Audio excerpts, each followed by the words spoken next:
we'll kick it off. Morgan Miller, Spyglass Realty. But I think the first thing I really want to touch on more than anything before we get into who you are and what you do and where you're from, killer social media and killer brand, right? Because, you know, the joke is everybody recently in real estate is like, I didn't realize when I got into selling homes that I was going to have to become a social media influencer. And so you see a lot of people doing content and they're, you know, some of it's informative, some of it's funny. I think I'm one of the ones that's a little kind of boring with it, personally. I'm boring, but informative. Mm-hmm. Yours is always super interesting. It's different. Thanks. How'd you come up with all that? What made you decide to, number one, take the leap and be that brand? Or did it just happen organically? I mean, tell me all about it. Yeah, well, I went into it honestly wanting to have a certain brand and wanting to come across in a certain way. And the more I created videos, the more I realized that that actually wasn't who I am. So I decided to just be me instead. And ever since then, content has been so much easier to make. I bet. Yeah, and just staying with who I believe I am, but also finding like the small ways to show my brand, to be cohesive, to have, you know, a similar voice through all my videos. It's been really fun.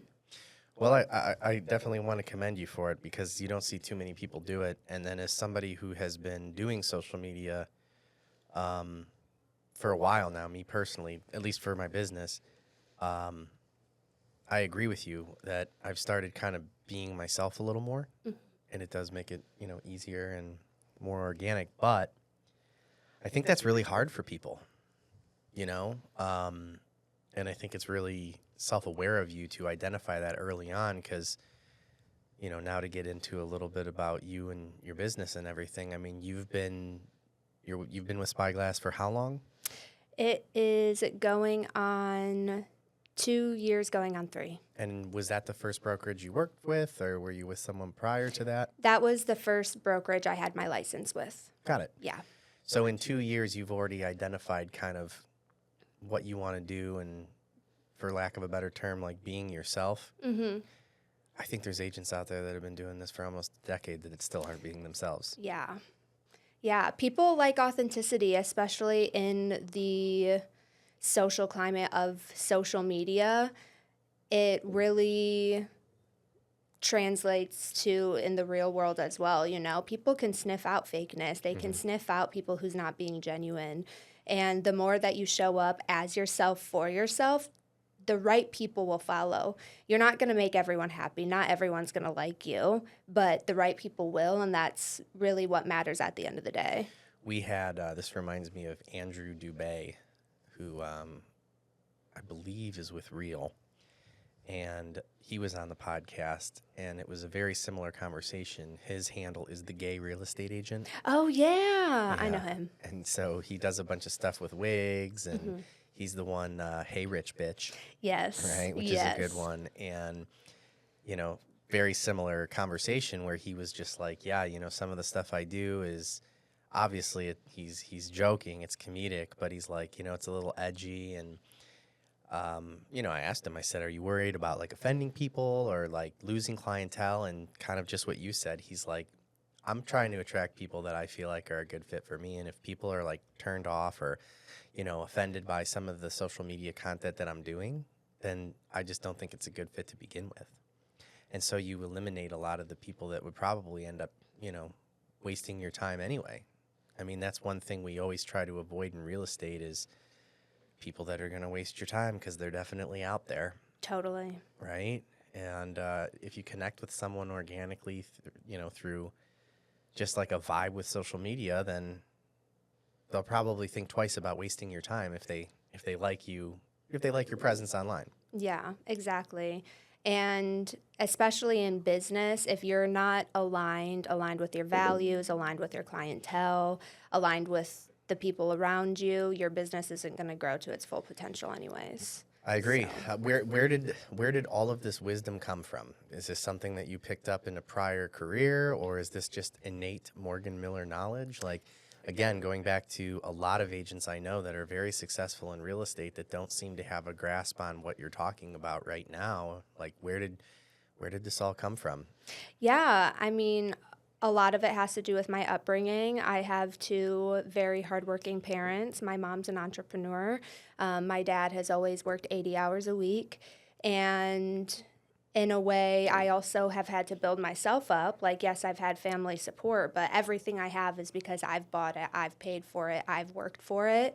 And I've also been in a place where I wasn't me. I was faking being someone else. I was just trying to fit in. And I've always been somebody who thrives on being different. I don't like going with the flow. I like going against the flow. I like being my own person.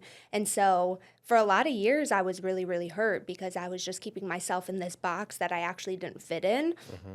And so once I started opening the walls up a little bit more, I was able to learn so many more life lessons and, also come across even more hardships because, like I said before, not everyone's going to like you. Yeah. So I've really just learned it from life experience.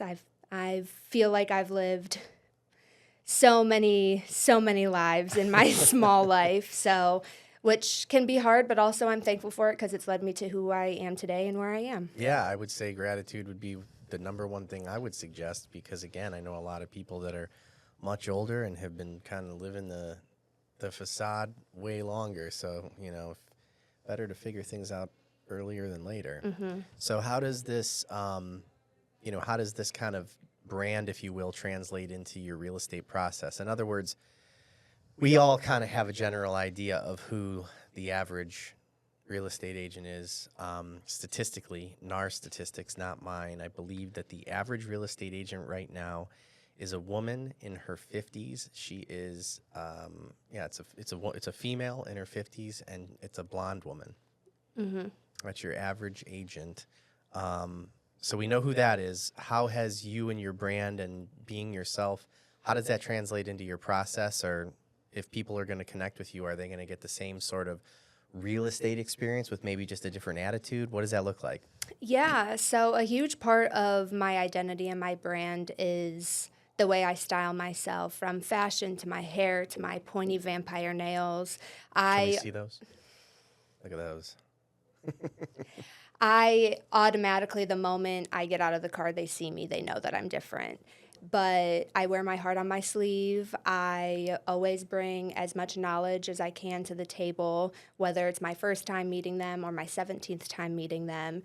And because I have so much more free space in my mind, not thinking on how I think this person might be perceiving me or whatever, I can use that space to actually actively listen, be present with them, not just trying to get to the end of the deal, really building that rapport, which I think sometimes surprises people, especially with how black cat I might look. Right.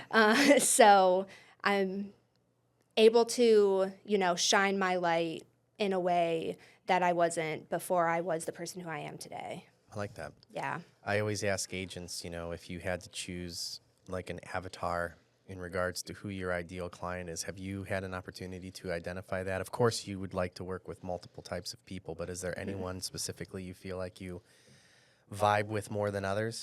Yeah, I really would love to work with Gen Z. I think they are, to put it in perspective, I'm a zillennial. I'm technically a millennial, but because I'm at the very end of it, I bought a Labubu. I know some of the brain rot. Like, I can relate to them in that way.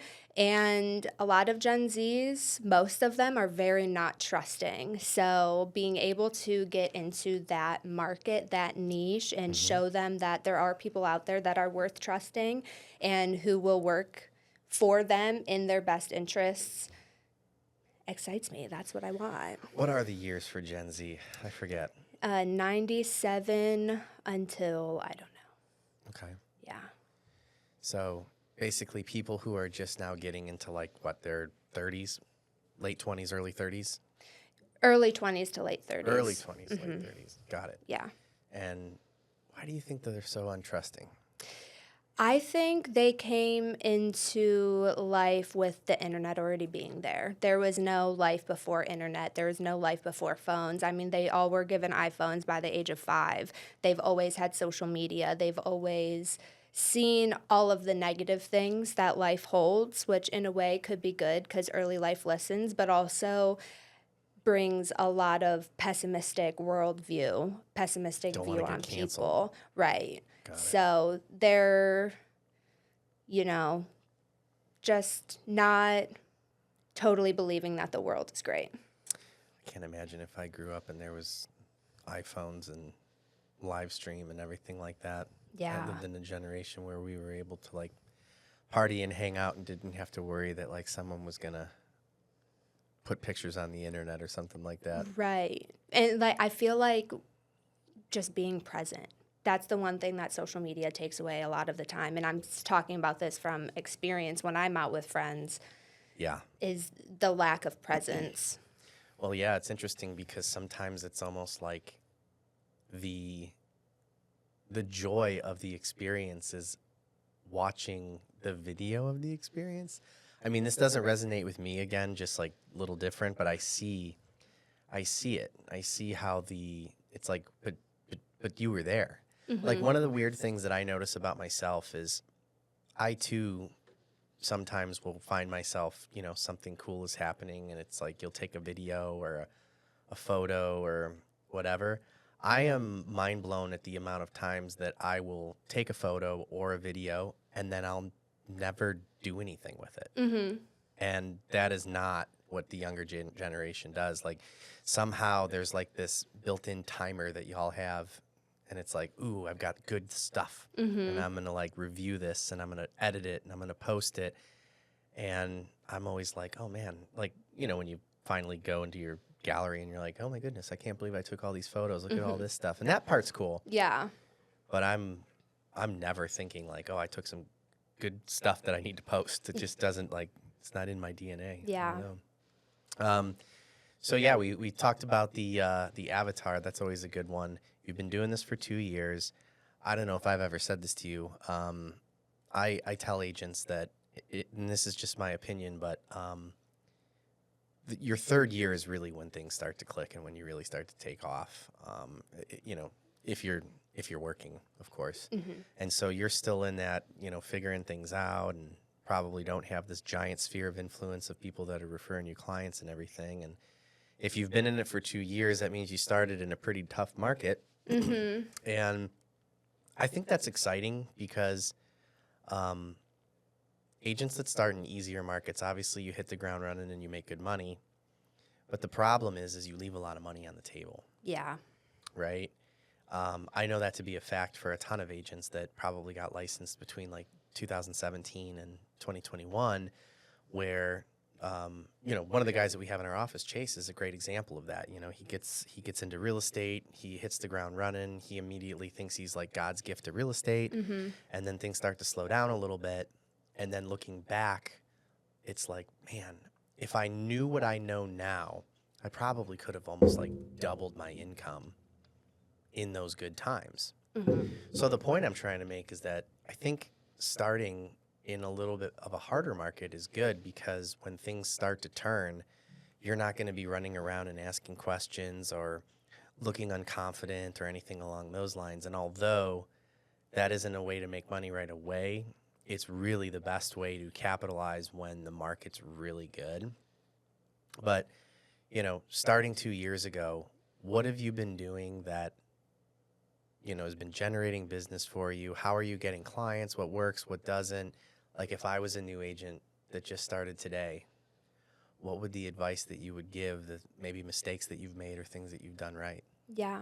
So I am lucky to be at a brokerage that has really great company leads, but company leads don't always do the job, right? So I make sure I give great service. I make sure that, at the end they're happy with my service. And then I just explain to every client after the closing table, like, hey, if you have anybody that you need or know that is looking to buy a house, like, please, keep me in your back pocket. And referrals is the way that this business runs. And, social media is one thing, company leads is one thing, but giving good enough service where the people are excited to share you with others.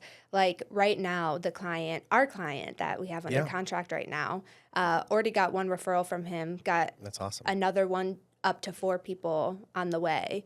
And that's all because we're not even to the closing table yet, and he appreciated my service and what I've done for them and how I explained the whole process to them. I showed them all of the hidden fees there may be in the contract. I was really upfront and honest from the very beginning, and they appreciated that, and now they want to share that, with their people. And so, just being yourself, not being afraid to ask for reviews, not being afraid for asking for referrals, even maybe come up with a referral program for your clients.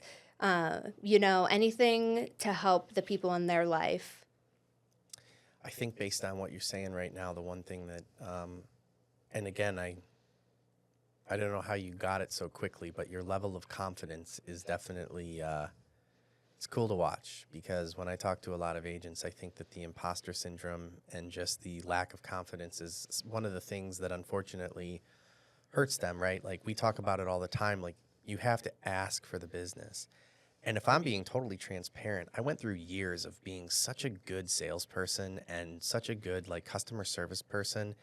And I actually had somebody, I haven't actually told this on the podcast yet, but I've said it out loud. I had somebody who I really, respect kind of pull me aside about 1.5 years ago and ultimately said to me, "Hey, Matt, love you, but I sometimes think you're a little too aggressive with not clients, but it was with real estate agents, and I think I asked you this about I feel like I need to start asking more for the business." And you're like, no, you ask for the business. Yeah. And it was funny because it's something that I was very good at that I feel like I've gotten away from. And what was interesting about it was when I got away from it, my job became easier, and the transactions that I was closing felt more fun and friendly, right? Yeah. The problem was I was losing a lot of business. So it made me wonder, okay, am I losing the business because I'm just trying to be fun, friendly, and whatever? And the business that I'm maintaining, would that business still do business with me if I was just a little more assertive or more direct? And I thought about it a lot, and I thought, you know what? I think that the people that were going to do business with me were going to do business with me because, they liked me. I was genuine, I'm knowledgeable, and so on and so forth. And the people that got away from me, I think that they were probably doing so because of my friendliness and my kind of more hey, do you want to do this? Do you not want to do this? Came across as unconfident. Mm-hmm. And in addition to having the thought about it, it was actually my kind of my office, not assistant, but my processor. When I told her this, because we talk about work and we have a meeting every week, she says, "Matt, I've seen you talk to clients and real estate agents 100 times," and she's like, "I've seen you do it both ways." And she's like, "I think when you're being really friendly, it comes across as unconfident almost." I'm like, that's really interesting. I never thought about that. She's like, because when you're "Hey, here's what we're doing. Here's the best way to do this. This is how it's going to work." And I'm not rude. Mm-hmm. She's like, people look at it and they're like, okay, that makes sense. This is what we're doing. And it works. Mm-hmm. And I've gotten back to that a little more, and I'm seeing the results. Yeah. And so that's a long-winded way of me commending you for quickly acknowledging that you're going to do what you're going to do. You're going to be yourself. And that comes across as confident. And that confidence makes people feel more comfortable because now they don't feel like they have to have control. You have it under control. Mm-hmm. Does that make sense? Totally. And as a control freak, I really appreciate that. Yeah. There you have it. So what are the, we're going to be approaching year 3. What month puts you at year 3? The very end of May. Okay. So that's going to be going into year 3, or you'll be able to say I've been doing this for 3 years? I will be starting Okay. year 3. So we've got about 1 more year.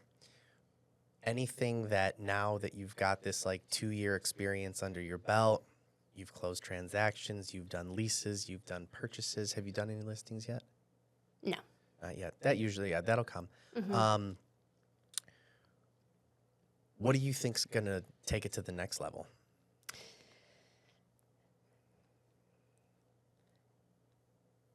I think I am, to your point you just made, a lot more confident, especially going into my first year. I was so worried that people were going to see brand new agent written on my face.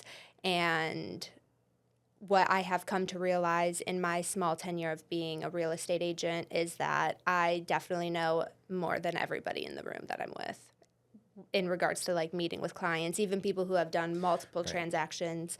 And that has really helped boost You mean my like confidence. the clients, not the other agents? Right. Yeah.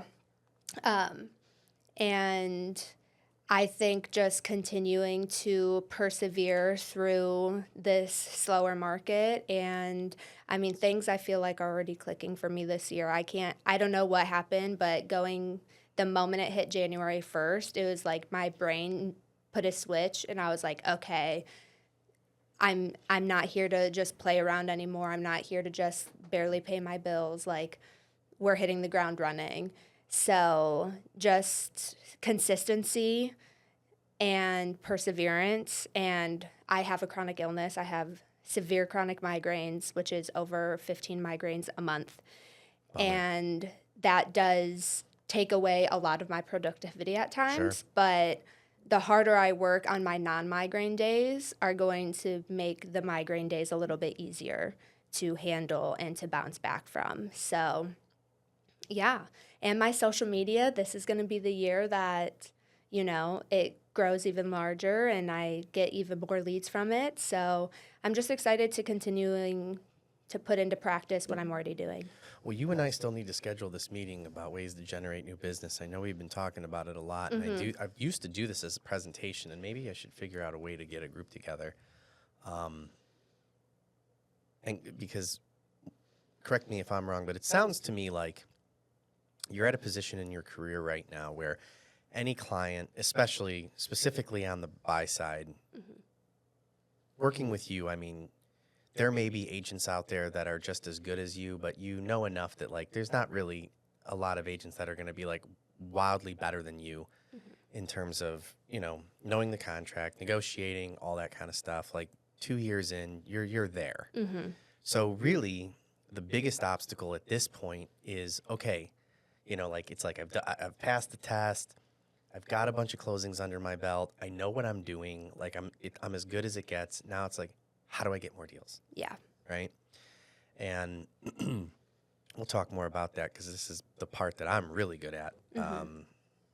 That's and I think it's important for every salesperson to acknowledge that, because my line, and I've said this on the podcast a ton, but it's been a couple months. So I used to do these little interviews with agents, and I'd say, let me guess, like, the contract inside and out, anybody who you could pair up with would be happy to use you, so on and so forth. They're like, yeah, exactly. And I'm like, but your problem is generating new business. They're like, exactly. I'm like, you're a transaction coordinator, right? Because I know transaction coordinators that are, for lack of a better term, like possibly amazing real estate agents. But the reason that they stay as a transaction coordinator is because they have no skill set or no ambition to generate business. Yeah. Right? And what's interesting about that is like, because there's other agents I know that are the complete opposite. They are like new business generating machines, but they don't know how to draft a contract. You know what I mean? Like, you've seen it. They're like, they don't know how to draft a contract. They don't even know some of the laws or the guidelines or anything along those lines, what a finance contingency even means. But they are just business generating machines. And So those are your two opposite ends of the spectrum. It's like there's transaction coordinating and then there's business development. And in my opinion, to be a true real estate agent, you've got to do both. Yeah. Otherwise, you're not a real estate agent. And the same thing goes with lending. So I used to train. At one point, we had multiple loan officers at my company that was working with us, and I would give this exact same speech. And it was, are you a loan officer assistant or are you a business development rep? Because if you're going to say you're going to be a loan officer, you have to be both of those. So which are you? So when you wake up in the morning, I tell people, ask yourself, am I really being a real estate agent today? Or am I just trying to be a transaction coordinator? Like, am I just like, okay, what deals do I have working that I could maybe do some paperwork on to like make myself feel productive? Yeah. Right? I mean, Clock it. Right. I think all salespeople are guilty of this, right? And then the other part of it is I can't tell you how many networking events that I've gone to and you see the same group of real estate agents there every single time. And it's like, what are you doing here? And I'm all about networking and I'm all about agents meeting with other agents and doing all of that. But it's like, hey, where's the beef? Yeah. Like, where's the beef? So yeah, I think that year two, that's what you got to ask yourself. Yeah. What are we going to do to generate those new pieces of business? Because learning how to be a good, for lack of a better term, transaction coordinator, you've got that covered. Yeah. You know how to write a good contract. You know how to negotiate. You know what to look for when you're showing a buyer a property. Like, hey, there might be some issues with this portion of the house, or you've got to look out for this. And those things are all really important. But we just need to get you more buyers. Yeah. Yep. Yeah, we'll do that meeting sometime. It's a good one, and I always give the disclaimer. All of the things that I, for lack of a better term, teach salespeople, I didn't think any of them up. Yeah. You know what I mean? Like, I sometimes when I say it out loud, I'm like, God, you sound like such an asshole. Like, you're such a know-it-all. And these are just things that I've been taught that have worked, and they're things that I've seen other people do. And there's not one idea, maybe one, but very few Yeah. that I've actually come up with. So we'll chat more about that, and I look forward to figuring out ways to generate new business, because whether it's you or other agents, your business is my success, because to the average consumer, I am the boogeyman, right? Yeah. I'm the bad guy, and you are like the mother, Yeah. Truly. I've had so many real estate agents that are like, I could never, ever be a lender, and it just happened for me, and you gotta be a different breed. Yeah. You got to lock it in a different way for sure. Yeah, that's for sure. So tell me a little bit about your experience, though, as far as we've covered, what you're doing now. We've talked about what's new. We know we need to focus on new business. Any kind of tips or tricks that you would give to a new agent in terms of maybe some mistakes that you made or things that you thought about real estate that were going to be a certain way and ended up not being like that? Yeah. Anytime you're in a room with other realtors, keep your ears open. Okay. That's the biggest one for me, especially when I first got my license. I would go to as many trainings as possible. I have so many extra hours of CE that I didn't need to do just because I wanted to be in the room with those people, but also continuing to learn. I think once you get your license, you're like, the learning part's done, but really the learning part has just begun. Yeah. And if you don't know the answer to it, don't try to answer it. Right. Sorry about that. Who has a ringer nowadays, right? Crazy ringer. Yeah, sorry. That's like my work phone that I don't use very often. No one really calls that one. Yeah. And be humble.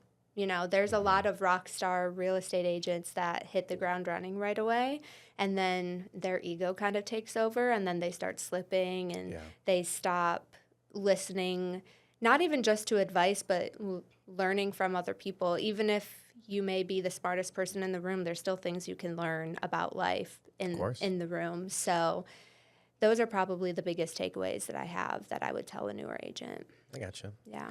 Is there anything that you've done recently, maybe in the last like 6 months to a year, that was, something that really, really worked? So I'll give you an example.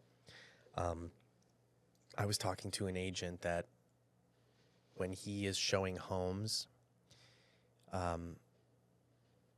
he really goes out of his way to point out things that are wrong with the property, which is, of course, what you want to do. But he's really focused on almost talking someone out of buying to make sure that it's something that they really want to do, because he doesn't want people to feel as though he's just trying to sell a home. And so when he started doing that, he recognized that it really worked. It helped build trust. Is there anything like that, kind of like an aha moment that you've had in the last like 6 months where you said, hey, you know what, I used to do it this way? Kind of like what I said to you, where it was like, I'm going to be friendly with everyone. I'm going to be everybody's friend. And I made a ton of friends and I lost a ton of business. Right? Does anything like that happen to you in the last 6 months? Yeah. A lot of it, I feel like I was able to gain a little bit more of a backbone with clients when they would push back about something, quite frankly, really stupid. Yep. And, I so just wanted to be this perfect realtor to them and, just make it as seamless as possible, really just avoid any type of conflict. But I had this situation where I straight up had to be like, listen, I'm not saying this because I'm not on your side. I'm saying this because I am on your side. Mm-hmm. That is fucking stupid. Okay. And it ended up not just the whole deal ended up following through because they didn't listen to me, and that's fine. Yeah. But I left that experience being like, if I hadn't said something, then I would be wronging myself and I would be lying to myself, and it made me feel really gross inside. Yeah. And so finally being able, because it's a balance, right? You don't want to Yeah. be an asshole, but Of course. also you are the knowledge in the room. You are the one that knows what's right, what's normal, what the market's saying, and using that more to my advantage instead of just like trying to be their best friend. Yeah. They're paying me to be their consultant. They're paying me to get them through this transaction. And whether they know it or not. I mean, that's right. Yeah. Exactly. I think that, people always will say that like real estate or just sales in general is like a long game, right? You've got to cultivate relationships. Especially with real estate. I mean, people don't buy homes like they buy a car every 3, 5, 7 years.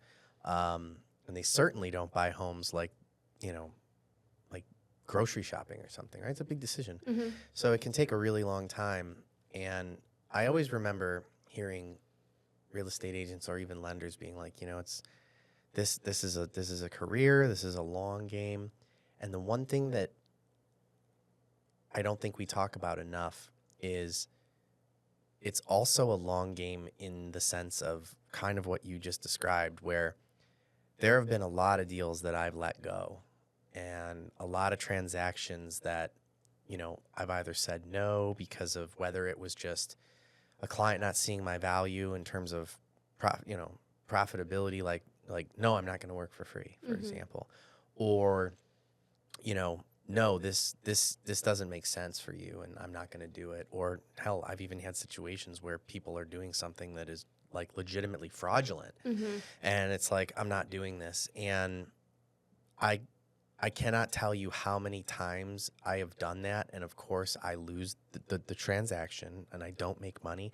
I can't tell you how many times that those things have come back to me in a positive way. Right. And of course it doesn't like happen, unfortunately, like right away, but I've definitely followed up with clients and said, hey, how did things go?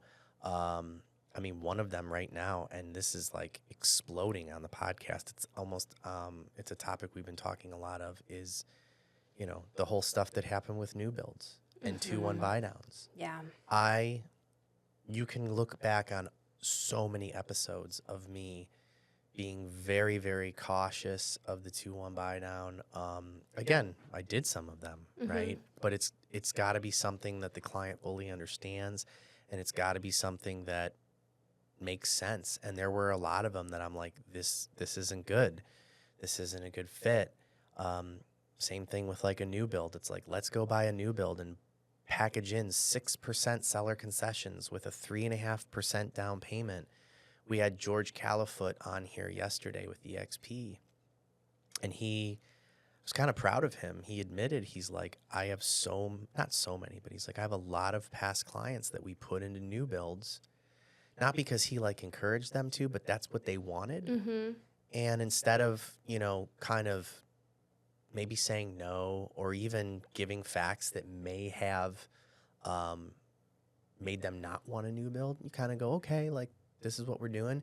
And now they're calling him and saying, hey, I want to sell. And he's like, you can't. Yeah. You can't. Like, number one, even if you sold for 0 commission, you're ultimately almost underwater. Mm-hmm. You only put down 3%, and the builder baked in 6 points plus FHA carries a 1.75% mortgage insurance premium that's financed. So you've got 7 points. You have 8%. You're 8% underwater the moment that you entered that property, and you got to pay me 6 to sell it. Mm-hmm. Like, that's 14. Yeah.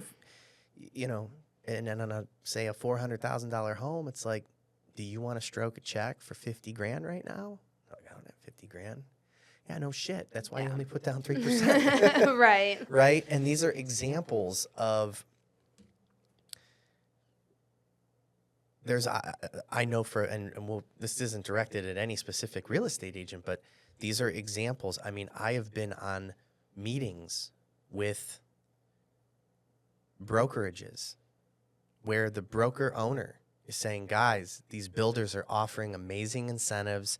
Start telling your clients about them. Get them over there. And it's like, you ever heard the study with children about the marshmallow test? Mm-mm. I'm going to butcher this, but they did a test where they basically tried to determine, it was about delayed gratification. Oh, okay, yeah. Right. So basically, like, hey, they would ask like a 4-year-old, hey, you can have this piece of candy right now, or you can come back tomorrow and I'll give you 3 pieces of candy. And something crazy like 85% of the children all took the piece of candy right then and there. Mm-hmm. I relate this to sales and real estate because I did a presentation for a real estate team, and it started off with me saying, would you rather sell 3 real estate transactions in 5 years or 1? What do you think everybody said? 3. Of course. Yeah. It's like, I want 3 real estate transactions. Okay, great. Let me explain to you what a lot of you are doing that is going to force you to only get 1 real estate transaction and not 3. It's like, you push this client into a new build. They see brand new countertops, brand new paint. I mean, let's face it, the quality's kind of garbage, but let's just pretend, because again, it's very easy to buyers think, oh my gosh, I'm not gonna have to do anything to this. It's like a brand new home. Mm-hmm. You push them into that property, you're gonna sell 1 home in 5 years. Mm-hmm. I promise you. You find a couple, first-time home buyer, and say, hey, let's get you into an existing home, maybe something that's gonna need new paint, something that's it's gonna be fun. We sell it this way, right? This is your starter home. This is not gonna be your forever home. Mm-hmm. And in 3 to 5 years from now, because you've taken care of this property, you've invested a little bit of money into it, you have immediate appreciation because you're not competing with the new build development right next door, right? In 5 years from now, you're going to have an opportunity to sell this home. You're going to have some equity, and it's going to give you the opportunity now to have the leverage of a what do we call it? A move-up buyer, right? And if you do right by this client, you're going to sell them their starter home. You're going to list that home that was a starter home, and you're going to sell them the move-up home. Yeah. You just did 3 transactions in 5 years, or you could just do 1. Mm-hmm. And then they're going to resent you, even if it was their idea. Yeah. They're going to go, I thought the idea of home ownership was I was going to buy this home, I was going to stop renting, I could live here for 3, 5, 7 years and walk away with some equity and buy another home. I don't know who told you that. Yeah. Because numbers don't lie. People do. Mm-hmm. Monaco. Anyways, a buddy of mine always says that. So yeah, going back to doing the right thing, given all the facts and maybe losing a deal today versus closing it later. It's a marathon, not a sprint, Right. and not just because it takes long time to cultivate relationships and, you know, be top of mind, but doing the right thing sometimes doesn't get you paid right away, Yeah. you know? True that. So I'm happy to hear that you've already figured that out. Yeah. What I want to talk just a little bit, because we haven't gotten into it. You've been down here for like 7 years in Texas? Yes, it'll be going on 8. But you're not in originally June. from here. I'm not originally from here. Tell us no. where you're from. I am from good old Michigan. That's right, Motor City, baby. Around right here. Love that. Yeah. Love that. Mm-hmm. You miss it? I miss the summertime. Yeah. You couldn't pay me to go back during the wintertime. Midwest. That's why Morgan and I get along. You know, Yes. Cleveland. I mean, maybe not for college football. I'm Right. not really a college football fan, but you know. Go blue. Right. Yeah. Right. I'll let you have it. I was in the big house just. I think it was in September. Yeah, I was Yeah. in the big house. It was my first time, and it was empty. Yeah. And I went on the 50-yard line with a couple people, and that stadium, they don't call it the big house for no reason. Yeah. And I have to admit, not being much of a college football fan or anything along those lines, but growing up in Ohio my whole life, being on the 50-yard line in the big house, I can't explain it. I felt like I was cheating. Yeah. I Yeah. really did. I really did. I was like, I'm not supposed to be here. Not supposed to enjoy it. It was a beautiful stadium, though. Yeah. They're talking about putting up stands on I guess that would be the south side. Because right now it's like 100, just shy of 100,000 seats. Yeah. They're saying they have the capacity to get up to like 120. Crazy. Yeah. Those games are nuts, especially playing Michigan State, Ohio State. Yep. So you miss it in the summer. You've been down here for quite some time. Yeah. Obviously, you're not going anywhere, right? No. Right on. Yeah. Anything about growing up in Michigan that you feel like prepared you for where you are right now? You have to have tenacity and perseverance. To live in the Midwest? Yeah. I believe we call that grit. Yeah, you're so right. Dan Campbell, shout out. Yeah. Because there are some days where you just want to sit and watch TV and you have to shovel the snow in your driveway 2 or 3 times a day. And it's rough. And heat is hot, but you can at least still like do things. But when it's snowing really bad, Yeah, you're stuck. yeah. I always tell people, they're like, what's it like with the snow? I'm like, picture this, right? Like, you wake up in the morning and you've got to go to your job and work 8 hours, right? Which, you know, not everybody loves to go to their job, right? Work is work. But imagine if you had to do that, but before you did it, you had to get up, dress in warm clothes, and shovel your driveway before you could even make it to work. Yeah. And you don't get paid for that part. No. You know, people are like, oh man, that's a bummer. I'm like, yeah. I mean, here, if it gets below 30 degrees, people just decide to not do anything. Yeah. It's the whole city freezes up. It's wild. And like, you know, in the Midwest, if there's like 2 feet of snow, it's like, maybe we'll let you come into work late. Right. But like, you're coming into work. Yeah. Like, things can't just like shut down. I don't know if you talk to anybody who's up there, but I know at least in Ohio, this was like the toughest winter in terms of temperature that they've had in like 30 years. Yeah. It snowed really early in the season, and they got something like 1.5 feet of snow. And then it didn't pile on much, but it never got warm enough to thaw. So they just had like 1.5 feet of snow like all over the yards and everything like that for like 2 months. And what people don't understand about that kind of snow is it doesn't stay light and fluffy. No. It gets icy. Yeah. It gets hard, sharp, slippery. Correct. Yeah. I don't miss that. No. When I had decided to move to Austin, I was still my senior year at Central Michigan University, and I had gotten my job offer. And that night I was like, you know, if this is really, really what I'm supposed to do, like, please give me a sign. And the next morning I had to walk a mile to class in -5 degrees because my car wouldn't start because it was so cold.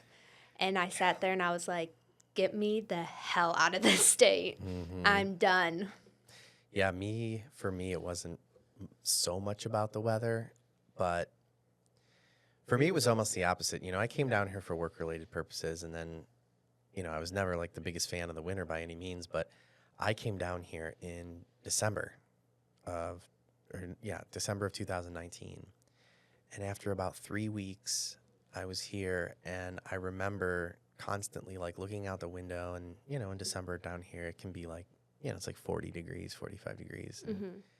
it's not like freezing, but it's not warm. Mm-hmm.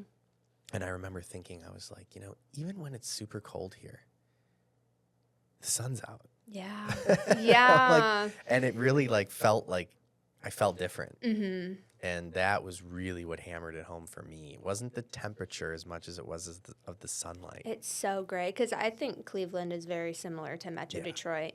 It's so gray for so long. Like Yeah. seasonal depression, people like joke about it. No, it's a thing. it's real. Right now, it's like the worst because Yeah. it starts in like November, and then you're like, okay, well, this is nice for Christmas. Yeah. And then it's like, all right, January, we can power through, and then February, like, I'm so over this. And then the groundhog, what is it? Sees his shadow, and then you are crushed on the inside because you have more winter to go through. Puxatawny Phil. Yeah. I've been to Puxatawny. Oh my gosh. I've seen Phil. I mean, they change him out a lot, but Right. That's Excuse so me. famous of you. Yeah, yeah. We used to vacation out in the Allegheny Forest. It was like our family thing that we would do, and I've been to Puxatawny more times than I would like to admit. There's nothing out there. Man. No. There is like a downtown No. with like 3 restaurants, but apparently I've never been there for Groundhog's Day, Uh-huh. Okay. but he's always there, Right. so you can Yeah. go and see him. Uh-huh. But I've never seen him on his special day. But Right. apparently, like the city of Puxatawny, like they basically have like a gigantic tailgate party, and there's Yeah. something crazy like 2,000 people there, Mm-hmm. and then everybody just goes home. But I've never done that. I'm always there in the summertime. Uh-huh. But yeah, Midwest. Yeah. So let me ask this: as a real estate agent, magic wand, Mm-hmm. what do you need? What do you need to like? Are you content? Is the way things going just what? I just need to keep trucking and doing what I'm doing, or is it like what? If I had this, like, what do you need? Yeah, I'll say there's always a level of contentment just as much as there's always a level of hunger. I've got really big dreams. I've got reality TV shows to produce. Okay.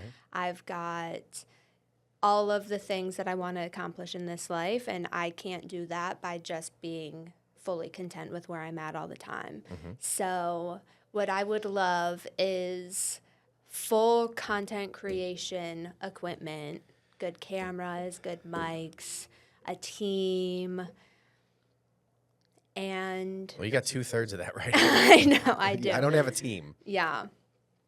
I do all the edits though. I can do part of that, but Yeah. you've got 3 4K cameras here where I've had people come in that we actually just had a podcaster. He wasn't on my podcast. He's on the one that Chase is doing, but it was during a barbecue and mingle, and they did like an hour and a half podcast, and he came out and was like, "Oh my gosh, this is your setup is amazing. The equipment, like the hardware. He's Yeah. like, you've got everything you need." And I can't take credit for it. I did a transaction or a loan for a gentleman who does all of the AV stuff for the city of Georgetown. Mm. And I told him what I was doing, and I said, go ahead and just send me a list of everything you think I need, and I trust you, like I'll just buy it. Yeah. So he just sent me hyperlinks of everything, and I just threw it all in a bag type of deal and just ordered everything in one day. Wow. Yeah, it was like, I think it was close to $9,000. Dang. Yep. These mics are really crisp. Yeah. Well, and you know what? It's the board is actually what's really nice. There's a board back there that I mess around with, and I'm a musician and I play, and like I've recorded a few times with these, and they do really well. Mm-hmm. I'm ashamed of myself how little I've done with music Yeah. with this setup. I mean, we have a soundproof room. Mm-hmm. It would be difficult to record with the drums in here, but if Yeah. guys wanted to come in, and even if you wanted to do electric, acoustic, anything like that, I mean, we have everything you need to put something like that together, and I'm ashamed of myself that I haven't done more with that. I feel like that is definitely where you can, press forward a little bit on an a cappella group. Yeah. Again, I mean, it's not like it's not like anyone's approached me and I've said no, Mm-hmm. but I'm also not like, I'm not going after it either. Yeah. Um, it'll be interesting though, because I don't know if you know this, but you may be the last podcast with this setup. Yeah. Yeah, I've already gotten a couple things in the works, and it's really just about finding the time, and we're going to move things around, and we got the fancy espresso machine and everything like that. We're going to try to go a little more the coffee route, and I don't want to talk about it too much because I kind of went on a tangent with George in the last episode, but I've learned that a 2-person podcast is the way to go.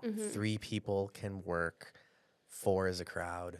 It's just not. Yeah. It's not a thing. You always have someone overpowering, Or somebody someone not. just sitting there. Yeah. Is usually what it is. So this big of a table is not necessary, and these chairs are too loungy, so my fat gut sticks out, and I'm gonna fix all of that with better posture and smaller. I was going to say, this is the best my posture has ever been for so long, just trying not to slouch in this chair. So outside of expensive full-blown equipment and a crew, which, I mean, we could definitely help you with that. What do you need to empower your real estate business to be able to achieve the financial state that you need to be in to do all of that? Yeah, I just need to be meeting more people, having more conversations, not just over text message, but face to face. That's really important.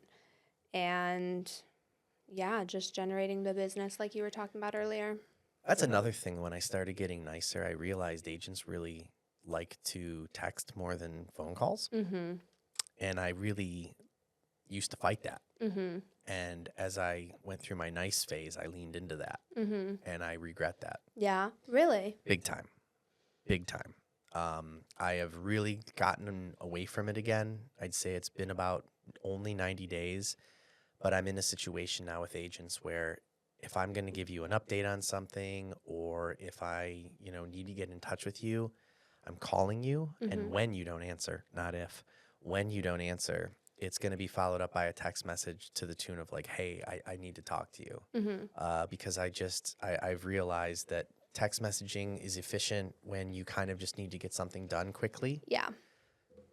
But it definitely is not good if there's a lot of detail, and it absolutely is not good if you're trying to generate or create or even continue a relationship. So my sales struggle is typically between me and the real estate agent, where yours is between you and the client. And I'm here to tell you, I'm sure there's an identical parallel. And if you're just texting with your clients, you're fucking up. Yeah.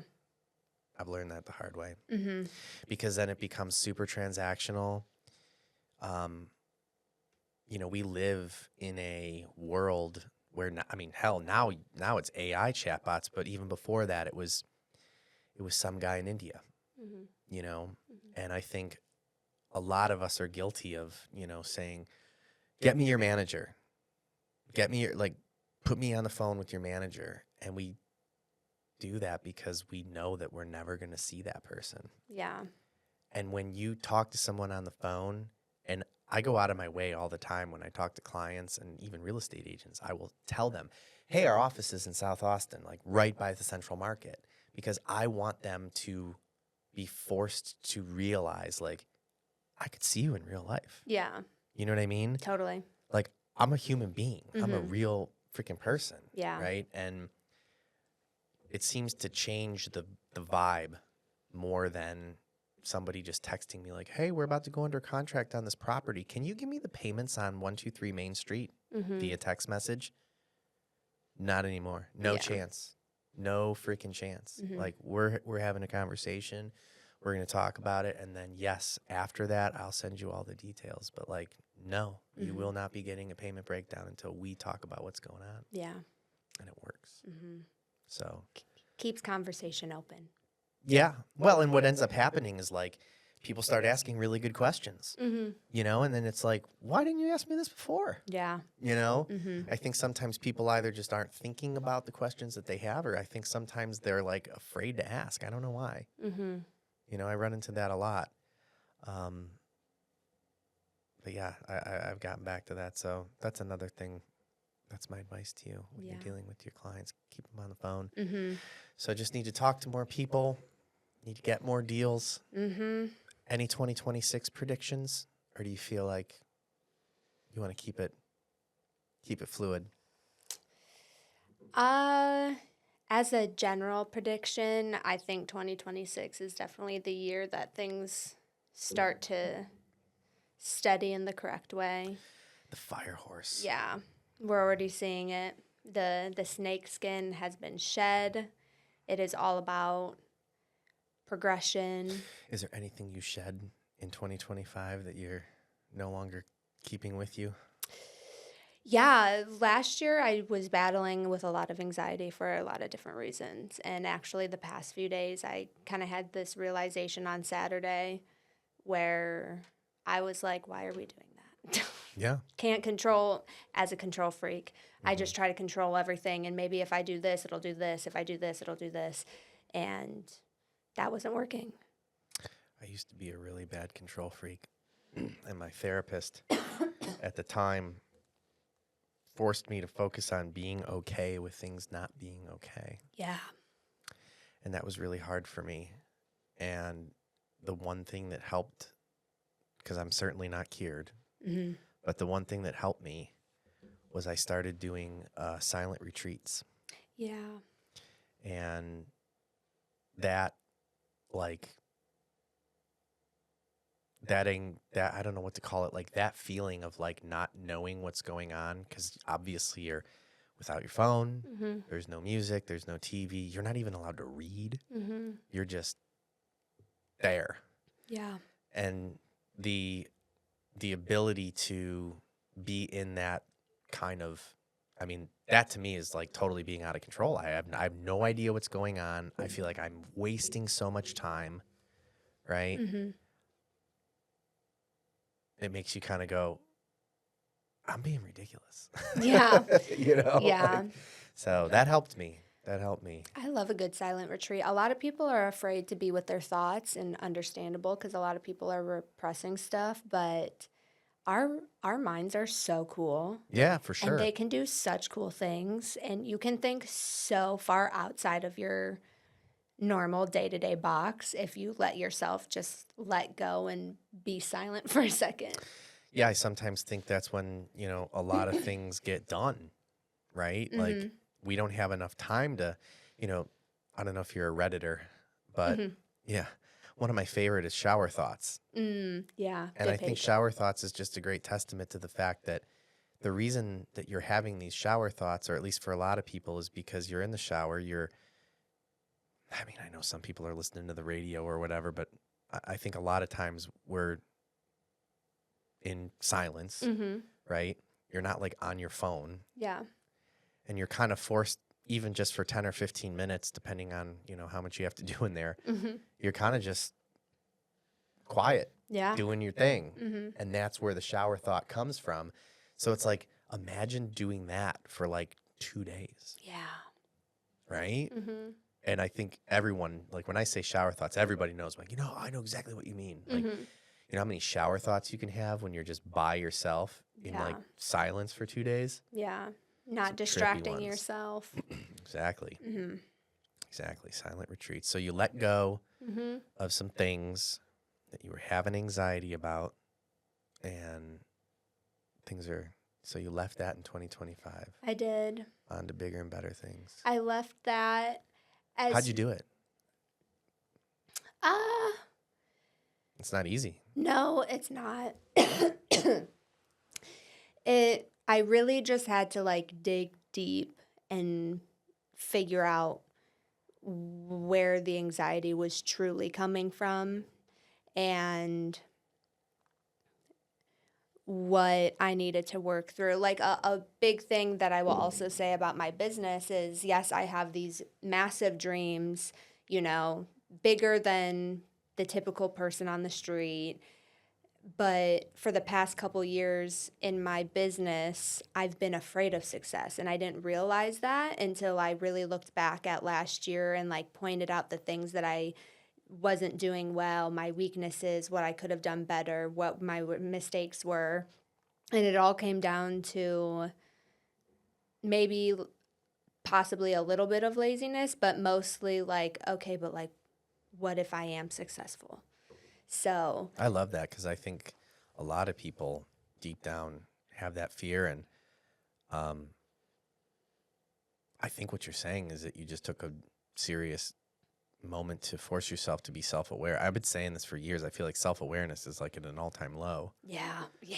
And nobody wants to like actually take a beat and be like, okay, why am I doing what I'm doing? But I don't want to get away from this. So what was your fear in respect to being successful? Like why were you afraid of that?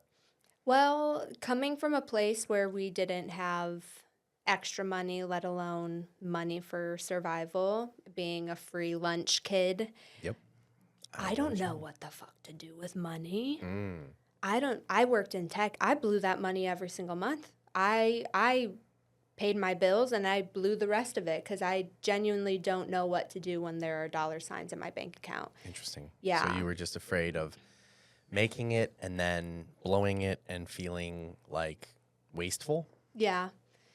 Yeah, especially being in a place where I'm ready to buy a house. I'm, ready to continue investing in my own business, investing in my own dreams.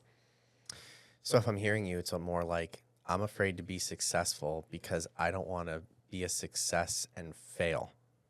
Yeah. So if I don't succeed, then I don't have to worry about the possibility that I'll have to experience the failure if I blow it all. Yeah. That blows my mind. Mhm. Because I thought you were going to say something that I identified and you were right there and then you changed it. For me, same thing. I was raised by two parents. We didn't make a ton of money, or divorced parents, but like we didn't make a ton of money. Same thing, school lunches, all the stuff. But for me, it was like I feel like what I'm about to say, if my parents were to hear this, they would be like upset about it. But I don't mean it in a mean way. They always kind of made it. They always kind of like raised me to believe that like, oh, you don't need a lot of money. Money isn't important, Mhm. right? Money isn't it's not everything. And people with lots of money, like, that's fine, but like you don't need that. And they were always a little bit resentful Mhm. about money, Yeah. almost like if I don't try, I can't fail type of thing. Mhm. And they always kind of like did it in like this kind of almost self-enlightened way Yeah. to make it seem as though like, well, I know what life is really about. You don't need money. And not like they felt like they were better than anybody, but almost kind of like this, Mhm. you know. Yeah. And so I always kind of felt like, oh, I want to be successful, but I don't want to make a ton of money because I don't need that. That's not what life's about, and that's not important. And I realized that I think the only reason that I was raised that way is because my parents just didn't want to do the things that it took to make a lot of money. Yeah. And instead of being self-aware and either admitting that Mhm. and saying, listen, we could do more, we just don't. Mhm. It's easier to say, well, I don't need these things anyway. Mhm. Like you can't fire me. I quit, Yeah. right? Mhm. And that's kind of how I was programmed. And as I got older, I'm like, why do I think this way? Like, why do I resent people who are like going out and making money and doing the things that they want to do and being compensated for it? Yeah.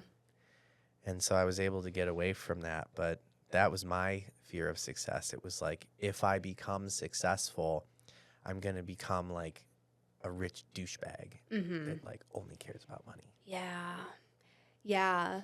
Especially, I'm originally from Centerline, which is in the Warren area, but after my parents split up, I moved over to Rochester Hills, which is like the Westlake of Okay. Michigan. Fancy. And a part of my fear of being rich is because I didn't want to turn out to be like those people. Right. They have That money, same. but they're sad and they're depressed and they're Mhm. angry and they're mean. Yeah. Like, I've really had very few instances where I've known somebody with money who was also a good person on the side. Yeah. And so I think that's a part of where the fear came from too. But yeah, it's crazy. So fear of being successful, but we've overcome that now coming Yeah. into 2026. Yep. And that's awesome. Mhm. One thing I think a lot about, my therapist said this to me too. I I think one of the words that I hear a lot of people say, and you've said it a few times, is like you had some anxiety, right? Mm-hmm. And we all experience that. And a lot of times, for me personally, anxiety is kind of a good thing. Helps me get my shit together. If I didn't have any anxiety, I'd probably never leave the house. Yeah. It's like an alarm bell. Yeah. Telling you that you're not aligned in some way. Something's not adding up. But the one thing my therapist said is that anxiety is a form of depression. Mm-hmm. And I think about that a lot anytime I feel anxious, because I think that and maybe I'm just speaking for myself, but I think the knee-jerk reaction is I feel anxious, like this is bad. But then if I take that feeling and I say, okay, if this anxiety is a form of depression, like what is generating this? What am I depressed about? What am I down about? What am I fearful of? It usually helps me get to the root of why I'm experiencing the anxiety. Mm-hmm. And going back to being self-aware, I feel like that's a part of just self-thinking, Yeah. I guess, that people don't do. They're like, I have anxiety, period. Yeah. Give me the medicine. Well, even medicine or not, like, Mm-hmm. just, I have anxiety. It's like, okay, why? Yeah. I'm just really anxious right now because I'm afraid that this isn't going to happen. It's like, okay, where is that coming from? Mm-hmm. And then it always comes back to like, whatever it is. I don't want Yeah. to be a failure.